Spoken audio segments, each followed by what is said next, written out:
Хужабикеләре улакка азык салуга маллар якынрак килә башлады. Яхшы мөнәсәбәтне тирлектә ярата диләйсән. Моннан 6 ел элек ире Фәнис белән хуҗалыкларын зурайтып җибәрергә карар кыла алар. Быел хөкүмәт савым аппараты бирде.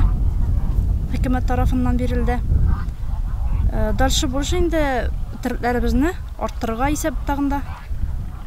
Шул авылда калып инде шулай шөгыльләнергә булдык. Biz менә авылдан китмәк шуның өчен, чөнки без хайваннарны яратабыз, авылны яратабыз.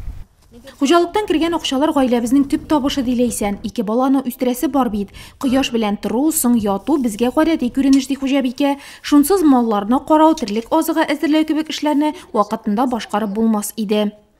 Сөтне сатабыз инде. Бүгенге көндә 20 сум белән менә бу сентябрь аен яптык. Сентябрь аенда 20 сум белән алдык. Дальше больше инде бәяләр арта ай сайын. Шунырга өметләнәбез. Итне инде тоже сатабыз. Сәүдә үҗәтләрен алып барып сатабыз районга, Түбән Кама шәһәрләренә. Атларны да шулай ук сатабыз, аннары тагын алабыз, тагын үстерәбез. Иске Әлмәт авыл җирлегендә мондый уңганнар тагы да бар. Монда 238 ләп шәхси ярдәмче хуҗалык исәпләнә. Җирлектә барлыгы 168 савым сыеры асрала. Халык инде шулай үзләре шул тирлек асрап, сөт сатып, көн күрә, шул бәяләр күтәрелсә, халык сыер башларын киметмәсе дигән өметтә калабыз. Бүгенге көндә Нурлат районында Гарифуллиннар төсле хуҗалык алып баручылар 12 меңнән артык. 77 крестьян-фермер хуҗалыгы исәпләнә. Ире авыл хуҗалыгы оешмалары җидәү, 12 кооператив эшләп килә. 2023 ел кыры булуына карамастан без зур күрсәткечләргә ирешә алдык.